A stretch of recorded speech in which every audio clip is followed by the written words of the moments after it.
everyone. I apologize for the technical difficulties. My Zoom got kicked off, so I apologize for that. And we will get started once I have seen that everyone else is able to join.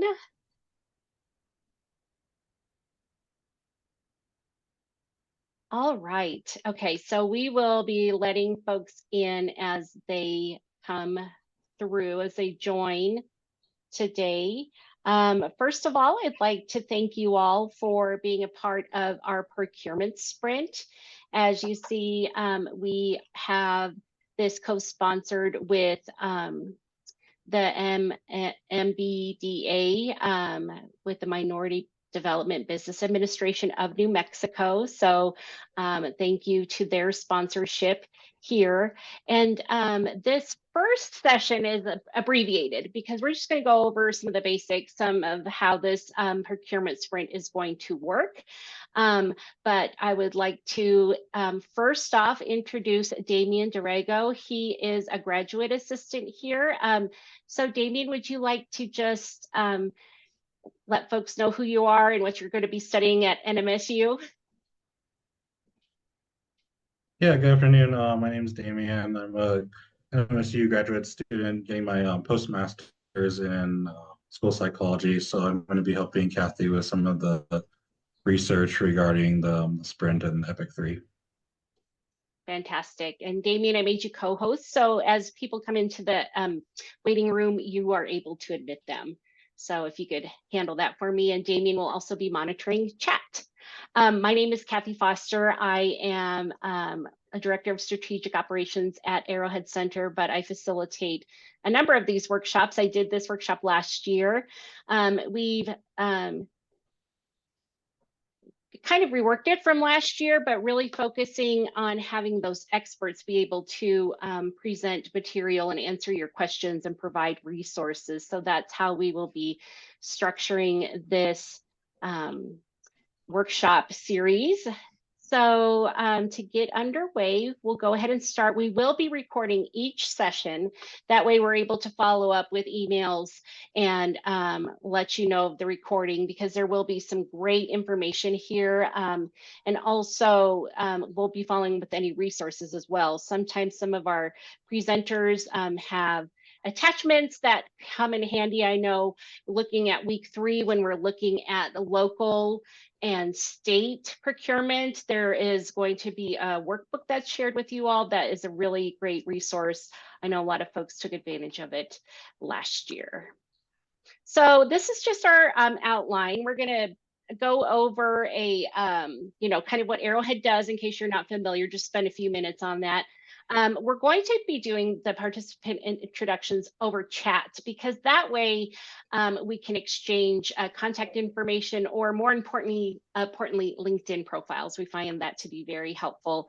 And then we'll just dive into some terms and some designations that will come in handy throughout the course of these 4 weeks, knowing that I will be following up with an acronym guide. And if I could ask everyone to please mute. And at any time, you're welcome to come off mute and ask questions throughout the presentation, or we will be monitoring chat as well. So this is a 4-week accelerator. We're meeting once a week, knowing that going forward, our meetings will be 2 hours. That's allow for presentation time and for you to interact with those experts. They're a great resource where you can go to the source. These are people who, we have Apex Accelerator coming next week. They really provide assistance, especially in procurement, really with the federal government, but they also help on the state level as well. The 3rd week, we have Griselda Martinez. She is experienced in that local and state procurement process, so really focusing on that. And the 4th week, looking at doing business with the federal government, we have Monica Hohola from Montech, and she has a great story, and she is a wealth of knowledge, so I'm really excited. So we will be, making sure that you have a grasp on this whole process. Not only will these presenters have resources available during their presentations, but also share resources that are available to you around the clock. And then maybe take a look at some of those other topics that were listed in your application. For those of you who are not familiar, Arrowhead Center is the technology transfer, commercialization office, and the economic development driver for New Mexico State University. But since we are the land grant institution, we interact with all 33 counties in New Mexico. So we really are able to provide that programming both inside the academic institution, but for the community as well. And so that will include, training and assistance like we have now.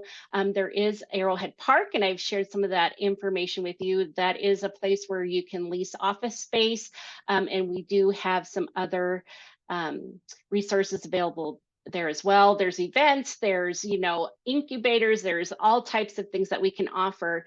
But this really is designed, even if you have not gone through a procurement process before or answered a request for proposal or request for acquisition, this is a great way to learn about the process. So if you're an aspiring entrepreneur or looking to do work with the government on procurement, this is perfect for you. But if you've done it in the past and you maybe want some pointers, we can help you out there as well, because this really is some customized assistance. Arrowhead, with that programming that we offer, and a lot of it is instruction in cohort settings, we cover all of these areas here, looking at some of our clean energy work we've done in the past. We do have some funding supported through the New Mexico Small Business Assistance Program. I saw that a number of you have taken advantage of that as well. Arrowhead Ventures is something that we will talk about towards the end, because once you complete the sprint, you will have access to advisors within our network. And there's a process there, and we do have instruction, but that is something that is available to you throughout, until that no longer exists, and that innovation network, that those group of advisors have been going strong for a number of years. And then if there's, any type of prototyping or other programming needs, if any of these stand out to you, something you'd like to talk about, or you can always email me and I can give you additional information. But we are focusing on the procurement process. So looking at the basics today, Apex Accelerator, they're formerly PTAC, and they have been funded by both the Department of Defense and the state of New Mexico to provide assistance to small businesses when applying for procurement contracts. Then we're going to be looking at the local and state contracting, some subtle differences when you're dealing with a municipality or the state in general. And like I said, wrapping it all up with that federal contracting best practices and overview as well. So we understand, you all are business owners and that you are busy. A lot of folks maybe are a team of one. We appreciate when you let us know that you're not being able to attend, but we understand that life happens. But the point of attendance, and instead of just watching the recordings, is because you get access to those experts. So if you'd like to talk to Apex, they'll give the presentation and then they'll set aside time for discussion. That's the case with all of these presenters going forward. So that's really the great piece of attending these workshops as well. And then we encourage you to ask questions. And if you don't have any during the program, you can always follow up. But usually if you have a question, someone else is thinking about that too. And really knowing that with a 2-hour time frame with presentations and a small break, and then we can come back to discussions. That's really what we want to take advantage of here. Any questions so far? Perfect. So right now, these are, as of this morning, the list of businesses that are participating in the procurement sprint. We have 16 participants, knowing that everyone may not be able to attend today. If you're comfortable, if you would state your name and business, and then maybe a 1 to 2 sentence description or a website link. And then, like I said, it's a great place to share LinkedIn profiles if you're not comfortable sharing contact information, but it's great to grow that virtual network with this cohort. So as we kind of go through this, if you could do that now, that would be useful. I know sometimes people can meet offline. Sometimes people partner together and go on, requests for proposals, as partners, or, make connections that way. So it really is a great tool to be able to share some of these pieces in this cohort. So we're just going to be taking a look at what this really means, but maybe with a show of hands, even though I just lost everyone's video, has anyone, if you want to raise your hand, has anyone done, applied for a contract or has participated in the procurement process? You can just raise your hand virtually, or if you have, maybe you could come off the mic and tell us a few things with that process, and I'd like to hear your experience if it was for state or federal. Could just open that up real quick.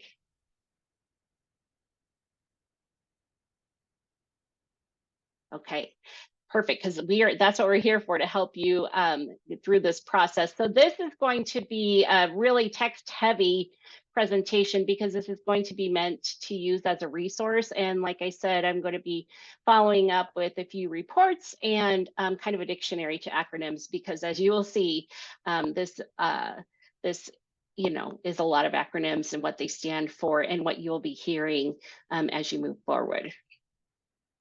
So the first step really is a basic one, and I think maybe you all have done this since you decided to apply for this workshop series and want to know more. But really, this is a great step too in deciding if you should apply for a request. Looking at if your business is established and matches those, things that are needed with the request for applications.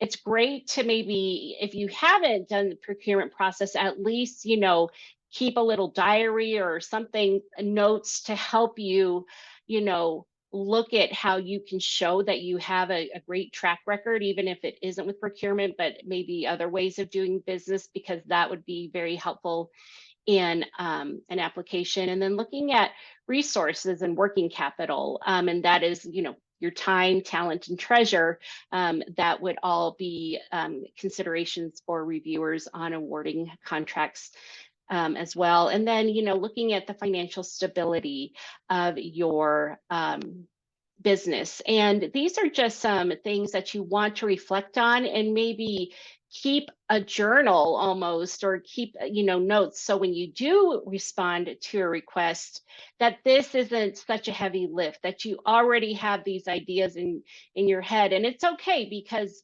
sometimes, if you're answering these questions and if you're not quite there yet, you can justify the answer or show other ways. A lot of contractors, contracting needs look at that really great focus. I mean, we know that you'll be applying to requests that match what your business does, but really having that clear focus, almost like an elevator speech, so you can include that in the proposal. And maybe that's the opening statement in your response, that the reader and the reviewer right away knows that this is a good fit.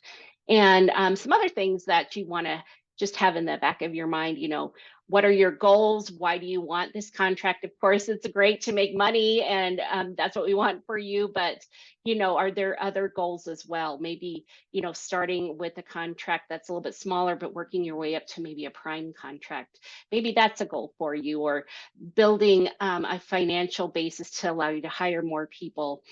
And then, that capacity piece, those big contracts are super attractive, but it does mean a lot of work. So sometimes those smaller contracts can really get your foot in the door and get you used to doing work with folks who are keeping track of your milestones and keeping track of your work, where you have to really have some project management pieces to meet those goals. And then always, if you can do this no matter what part of your business. We know that you know the service you're providing and the need and the problem you're trying to solve, but realizing who those customers are and really thinking through that, and maybe going to some networking events and talking to folks, because knowing who your customer base is really helps you set up a value proposition. Some of this is based on the business model canvas that organizes some of this for you. That is a resource that is available online, but I can send that as well. But it really helps you kind of think some of these things through, and it's divided in 9 boxes, so you can even take notes. So once you're writing something or meeting with folks, you have some of that information organized. So looking at the most basic of definitions here, procurement, especially as it relates to what we'll be talking about here, it's really how someone can get goods and services acquired.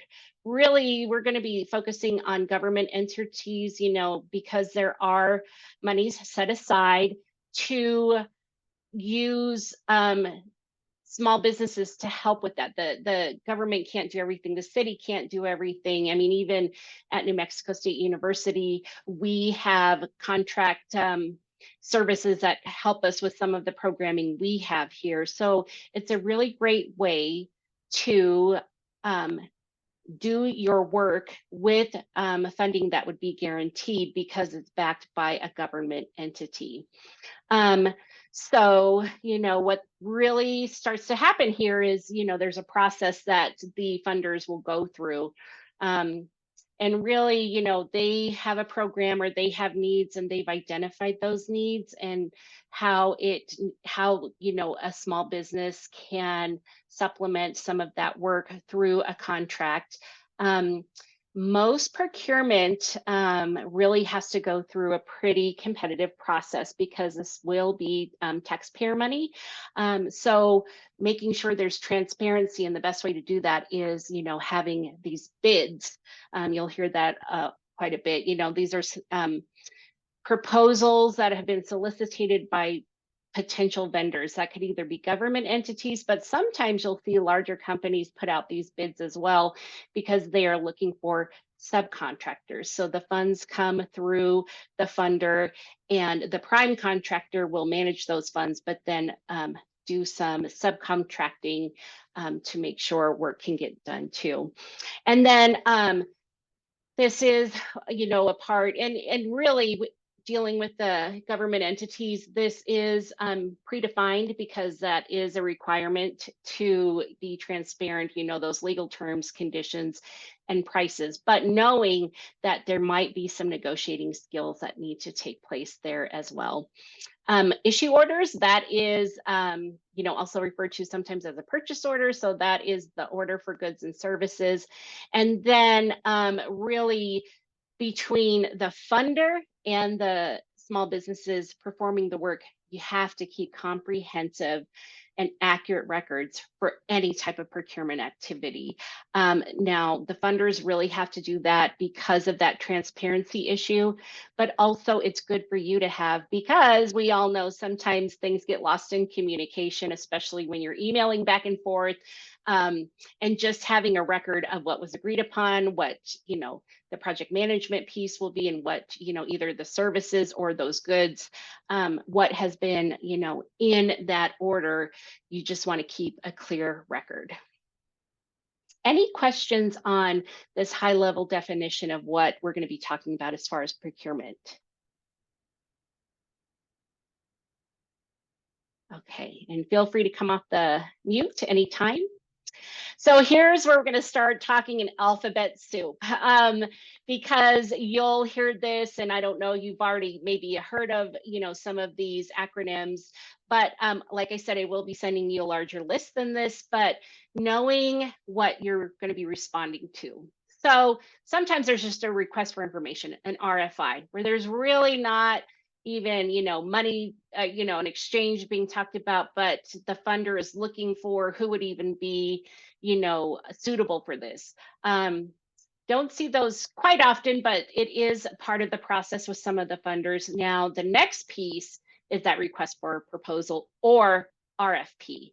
And that is that competitive bid process where the funder will be asking you to submit a proposal. That's where you're going to detail your experience and how you fit that request. And that is where they'll have, what you can, they'll have a set award limit, what you would do, which is called a scope of work within that funding, how the budget will be broken down. And that is really the process that you'll be doing the most work on. Sometimes you'll see funders do a request for quote because they maybe have to get a quote from at least 3 to 5 small businesses because they have a threshold that exceeds, let's say there's an organization that has a $25,000 limit where they can just ask for a proposal. But if there's a project that needs a $50,000 scope of work, they're going to have to get some competitive bids. So just knowing the difference there, I think a request for quote is still something that you should put a lot of work into. But then that next step would be an RFP. Then there's invitation for a bid. That is where the buyer can invite multiple sellers to submit a quote or a bid, and that is a competitive process as well. And then LOI, or letter of intent, is where a buyer might express an interest in hiring the seller. So that sometimes can be in that process, and it will be indicated with that announcement. And then purchase order, that's something that you will be working with, because that's where the funder will be, giving you the scope of work, how much they will pay, and, at what points in the contract they will release monies. So these are just some of the most commonly used types of solicitations, but like I said, there's some others as well that we will follow up with in this document that kind of has a dictionary attached to it. Once again, this is just a way to give you background information, and we're sending this PowerPoint to keep as a resource as well. So this is some basic information if you've done this before, but it's a good reminder, that contracts, we know they're binding. We know that they, with the signatures, that it holds up, and that the two parties are agreeing to the terms, and making sure they are doing the work according to those terms, and then really making sure there's document to back it up. So going into the contract, that's something that's taken very seriously, and you'll have to read the fine print and make sure that what you are agreeing to is what the funder has asked for and what you can provide. Because if there is a discrepancy there, it could result in a termination of contract. And that is something we don't want to happen, because you're trying to either further your business or build your business, and you just want to be able to say on the next bid, I completed this contract, it went great, and then this is what is giving me, a track record. So that's something, it's common sense, but really to keep in mind. And anytime you apply for these requests for proposals or requests for quotes, that that this will, or it could result in a binding contract. What we see is that the contracts contain, really key components. So there's the offer, and that is where maybe after some negotiation takes place, there's that offer, and then you can accept it, knowing that you both have come to agreement on terms of what, the funder will pay and what work is expected.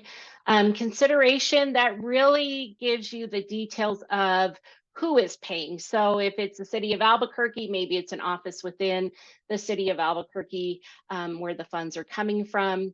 This is, the legal intent, really reinforcing that that contract is a legally binding document. And then not only are you signing something, but you really have to make sure that you understand what it is, because it is a legally binding contract, that you understand the job you're undertaking so you can meet that obligation as you go through the work. So as you see, there will be some folks involved, and sometimes, you know, you'll be dealing with several people, or maybe there's just certain points of contact as you're responding to a request for a proposal or request for quote, an RFP or an RFQ. The contracting officer is really the expert. They have done, you know, a lot of these. They are trained in, you know, the process. Each entity will have a, you know, process that differs a little. So be sure to go through that RFP or RFQ a few times, you know, and make notes and highlight things where you have questions. And then that contracting officer has the authority to make some decisions, to sign it. There will be a certificate of competency that will be issued, making sure that both parties agree that they understand what they're going into. And then the contracting officer really does have quite a bit of power because they are you know, appointed or hired by entities to make those decisions, and that's pretty much what they do. So it can be hard to, you know, challenge a CO's decision, not necessarily impossible, but we can hear from some of our experts in the coming weeks to see if they've heard of, you know, any CO kind of being challenged or what that resulted in. I haven't experienced that myself, but you know, it is something that is just, once again, you know, make sure you understand that legally binding document. Hey, Kathy, we have a question. Yeah. Someone asked if they can see the blank documents for all of these alphabet soups of the last slides. So though that it would probably be a really good question for Apex. I believe they have a library of documents, and I can send the website there. I can look and see if we have that in the library, but each, you know, an RFQ and an RFP, they're going to look different. But that is a great question for Apex, and I can follow up with them. So if you wouldn't mind emailing me to remind me, and then I could forward that to them and see what resource I can provide, I'd appreciate that. Okay. And then, and that's, you know, what we're saying here is that, you know, there are these contracting rules, regulations, and procedures, and that's what Apex Accelerator is here for. They really can go over, you know, these are complicated, and, you know, sometimes it's difficult, especially if you're trying to break into this procurement process, to really understand some of this. But Apex is here to support that activity.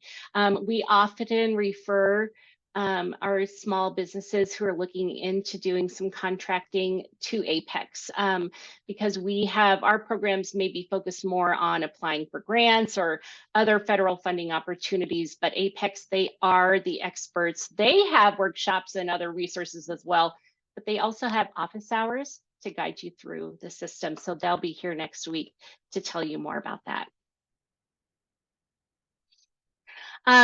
When you're answering, you know, these RFQs, RFPs, or any other type of solicitation, these are some of the contract types that you'll see. And we're really going to focus on fixed price and cost reimbursable here, just because those are usually the most common ones.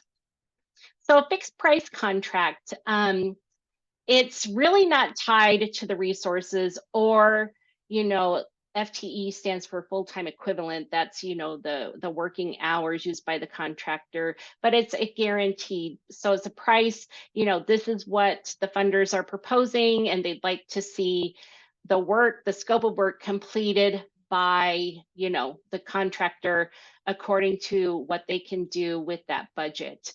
So there might be a scope that's really well defined and it's phased. So that might be a good way to start in this process, because there's a little more guidance there, a little bit more, of this milestone we want you to meet before we release the next phase of funding.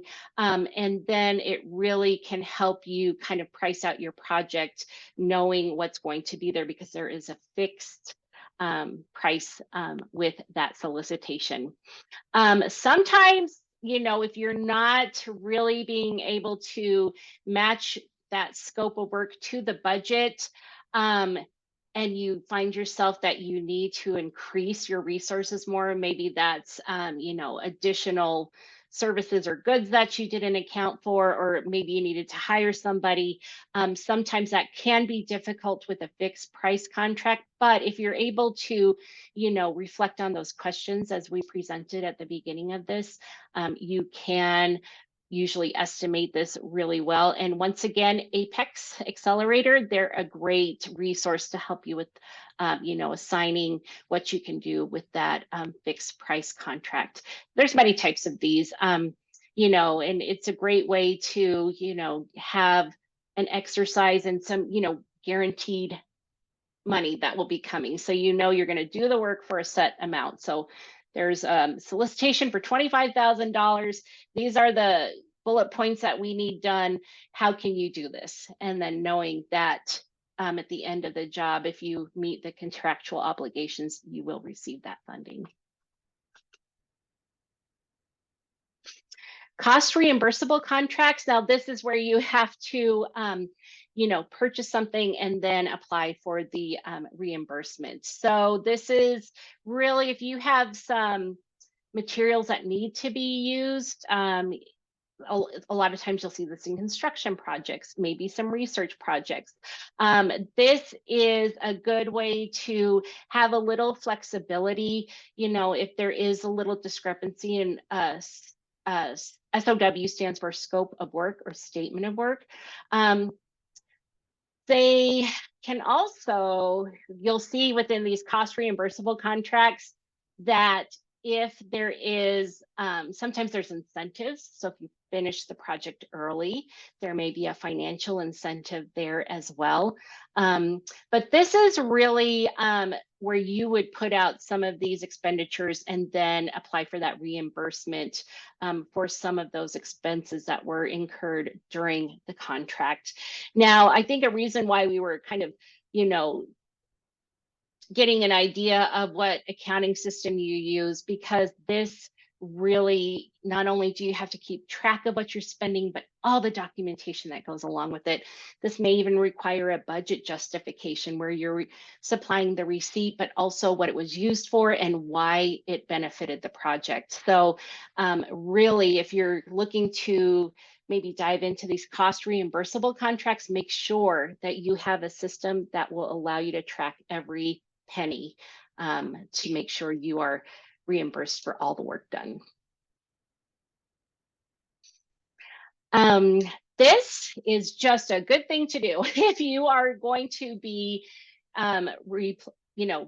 looking after requests for quotes or requests for proposals, especially with the federal government. And if you're actually thinking about applying for federal grants, the first thing you really have to do is register in these two areas. These are free. This is a, if anyone ever asks you, oh, I'll help you with this, but you have to pay me, there's not, a fee to register for this. I mean, it's not to say that there aren't, businesses out there who want to charge for their time to help you.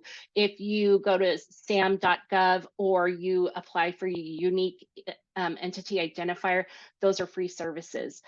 But I will caution, and we just ran into an issue with someone I was talking to yesterday. In fact, make sure that you have all of your information correct, especially when you are doing that UIE, your business name, how it appears with the IRS, the address, I mean, to the T, zip code, everything, because they will be assigning you, the federal government, will be assigning you a 12-character alphanumeric value.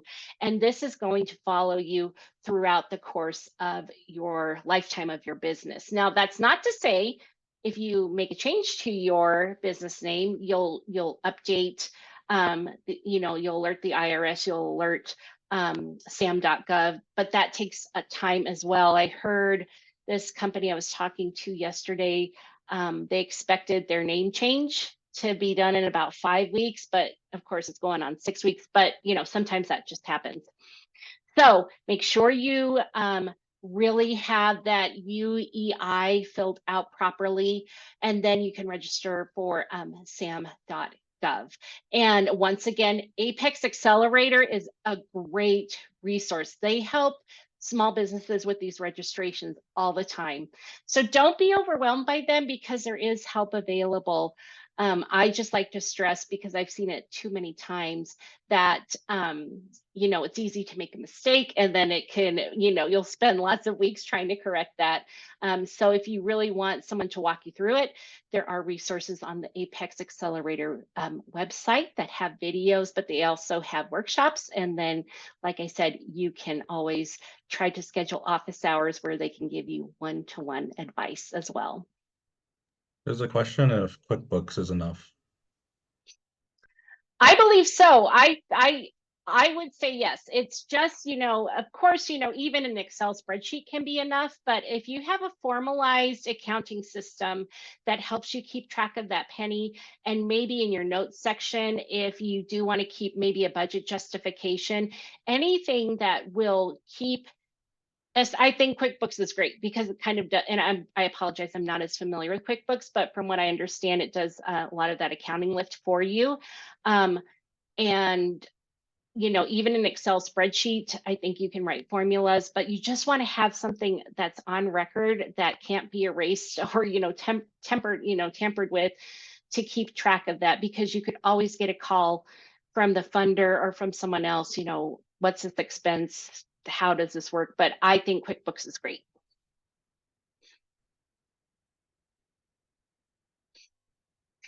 Another acronym you'll hear is the North American Industry Classification System. So there are certain codes that are used to classify businesses based on the industry sector. So I know we have companies here that represent, all types of industries. You can have more than one, and this can be very helpful, especially in, doing business with the federal government or maybe some other governmental agencies, because they post contracts that align with codes.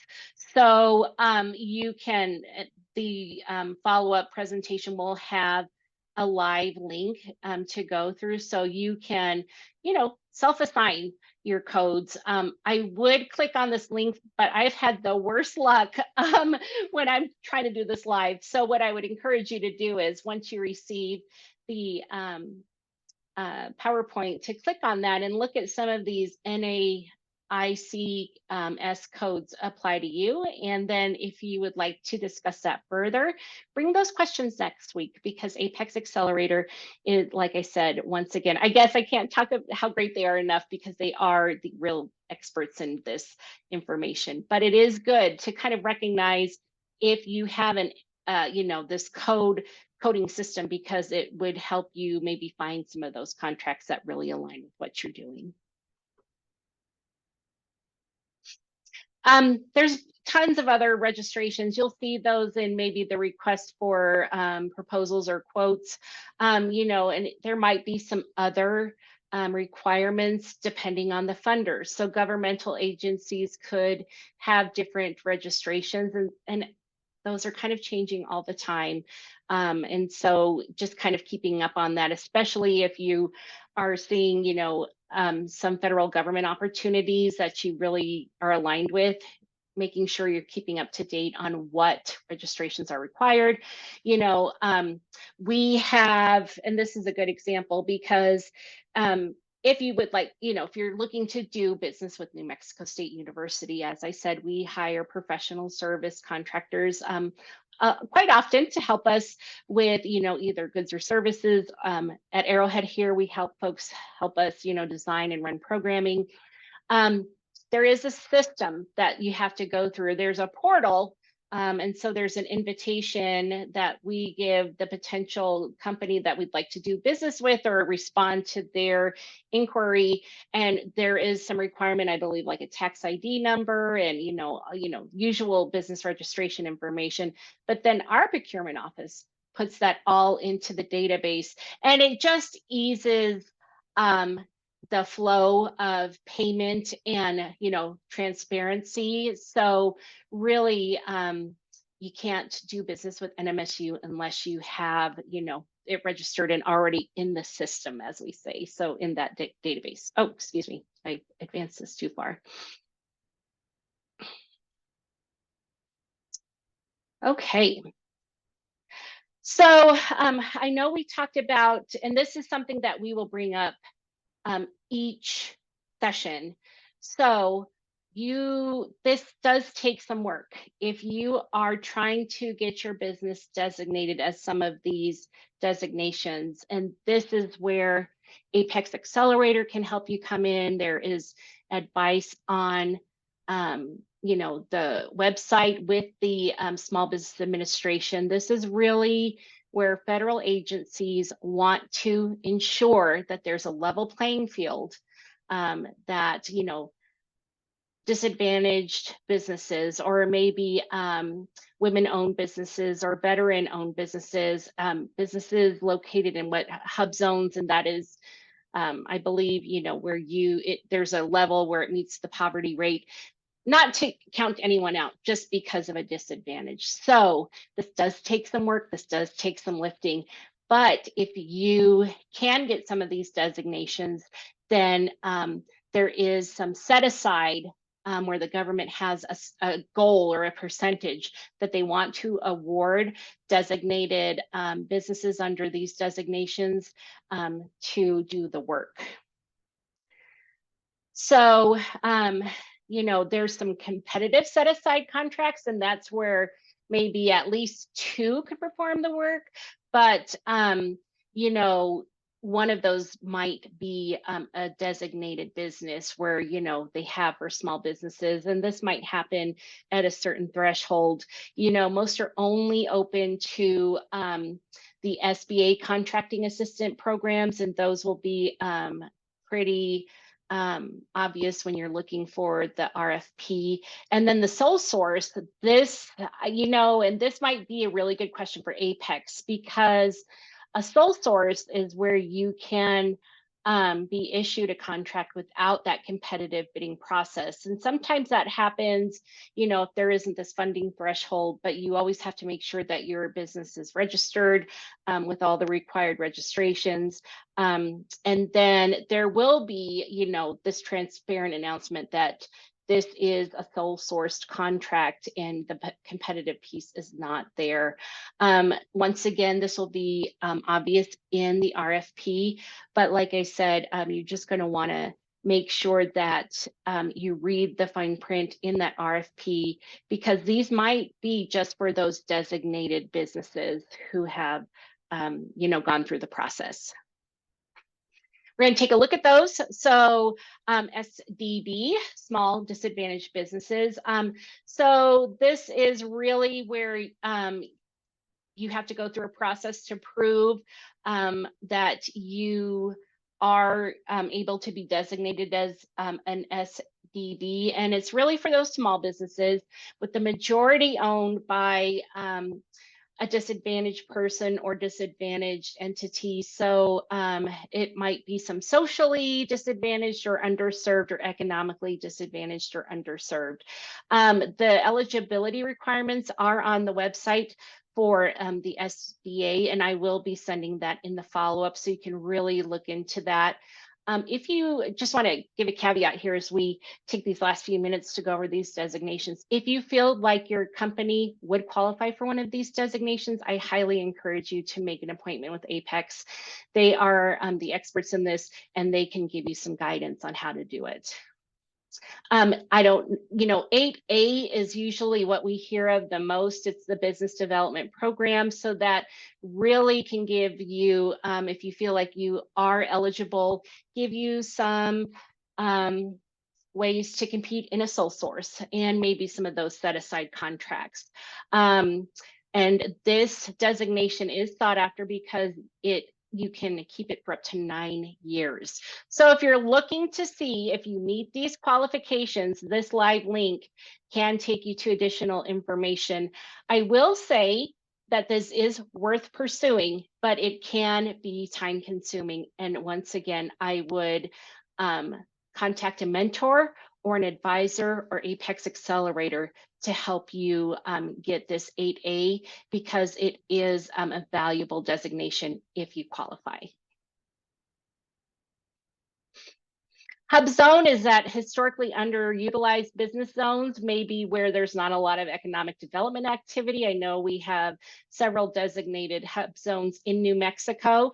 And this, might be something that's worth pursuing, because if you are designated a hub zone, or you'd like to do business in a hub zone, this live link will show you the map, and then once again, an application process. And this is just a high level snippet of the eligibility here. I know this is a lot of information, and these have a lot of nuanced guidance principles to them. So I would encourage you all to look through these live links and bring your questions next week when we have Apex here to answer them. And if some questions come up before that, email them to me. I'll collate them and we can bring them for topics of discussion next week. Just wanted you to be aware of these really important designations. This is a woman-owned small business program. So it's really, once again, this level playing field where people are not left out. There's also an economically disadvantaged women-owned small business program. If you are interested in that certification, looking at your eligibility, considering if you would be eligible, there is the certification application here in the live link. So that's something to consider as well. And this is the veteran-owned small business, and I believe this is the disabled veteran-owned small business. And so these are really the set-aside contracts that the Department of Veterans Affairs runs. And so you can verify that if you qualify with that live link, but really make sure that you meet that eligibility requirement, because sometimes, you don't necessarily need to be that veteran or disabled veteran, but if you have someone making day-to-day decisions, or someone at, what we call the C-suite level, so that would be, the president or CEO, CFO, then that would probably qualify you as well. And then if you are doing that service disabled veteran-owned small businesses, that will be, there would be a disability that you would have connection to. So this one, once again, it could be straightforward, but I would always err on the side of caution. And, because these are great ways to really help you have a level playing field if you qualify for these programs, but they can be time consuming. So really using the resources that we have in New Mexico, which is Apex Accelerator, and then some of these links to help you make those determinations. This is the most recent information on all of these designations, what the federal goal wants to, what they're looking for, what percentage they're looking for, and what they actually awarded. Prime contract is that bigger contract where you would run everything, and then a subcontract is one of those smaller contracts where maybe you have some money coming through this prime awardee here. As you can see, you know, that looking at the federal goal and then what was awarded in this last fiscal year, knowing that the federal fiscal year ends September 30. So really these small business met that goal. The small business development here exceeded the goal. Maybe not so much the subcontractor. Looks like we need a little bit of, you know, additional women-owned businesses applying here so they can exceed that goal. It would be great to see. The hub zone, you know, that is something that we saw when it came out as a designation. Oh my goodness, I can't remember the year, but I really started hearing about it in 2017, 2018. Not a lot of people talk about it anymore. So maybe that might be the decrease in all of this. And then it looks like some of this is happening for the veterans too. I will be sending you this report. It's dense and it's heavy, but it may have some information that you can just keep track of, because when you're dealing with the federal government contracts, they are great. They are a great way to set you up in business and build a reputation, but it can be a little overwhelming at first. So I really just wanted to provide an overview, because in the next few weeks, our experts will be expanding on that. So I know that was, you know, a lecture heavy presentation, but we really wanted to be able to give you, you know, some overview, some terms to be familiar with, some resources that you can have online. And like I said, I will be sending that, but I would really encourage you to take a look at some of that, and especially look at Apex Accelerator's website and see what they offer. And then we're going to have two of their managers here next week to really help you through the process. And it's a great time to ask questions and get some great answers. We have a few minutes left, so I want to thank you for your time and attention, but I also wanted to be able to answer any housekeeping questions, or if you had any other questions, and if I don't have the answer, I will get it for you.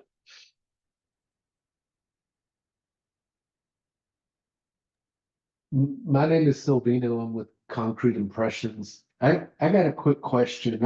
I know as entrepreneurs, we're super busy, right, throughout the day. Is there, I know Apex, you keep on mentioning Apex and that they would help, but is there a firm that I could hire out to sit in my office? I mean, to help me and have my assistant push through all this stuff? I mean, because I started the journey a while back and went through some of it, but then it started getting overwhelming, and business took control, and then I put it down, and then I'm picking it back up. And I almost want to hire somebody off the street that specializes in this for a month, just come in here with my assistant and just knock it out. I mean, is that something that you see people do, or? Well, and I've seen it for federal grants, and you know, these service providers, and that's what they specialize in. So maybe you have some folks who are really, you know, have a track record of winning grants, and you know, are really versed in budgeting, and you know, because sometimes federal grants, they take hours and hours and hours. And that's great, Zeke. So I would Google some of that. And the other point is, you know, how, I don't have any off the top of my head, but I know that is a business model. And maybe I could do some research to see if there is, and that's the problem, looking for a centralized list of providers, that can definitely be the obstacle. We even find it when we have researchers looking for grant assistance, and they say, where can I find these, you know, folks who can help me for, you know, a fee? And we kind of have to say, well, it takes a little bit of Googling, because there's not, you know, one centralized list, unfortunately. But I would definitely, I don't think Apex could like recommend somebody, but they could maybe give you guidance on how to search these folks out, how to make sure they're reputable. Talk to folks who have used them before. And then, like I said, maybe some Google searches, but I really think, and yeah, that is, thank you, Zeke. Yeah, the pricing can, then you have to weigh, what you want to spend based on that return of investment. But the short answer right Whoa. now is, there's not one centralized list, but it will take, some digging around.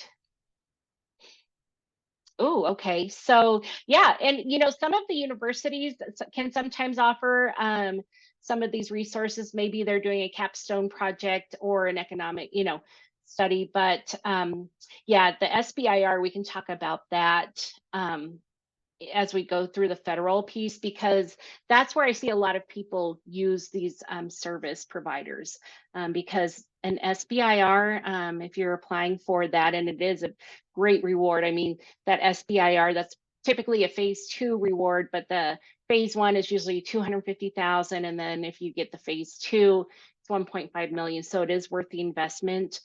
But so you'll just have to see, because it can get pricey.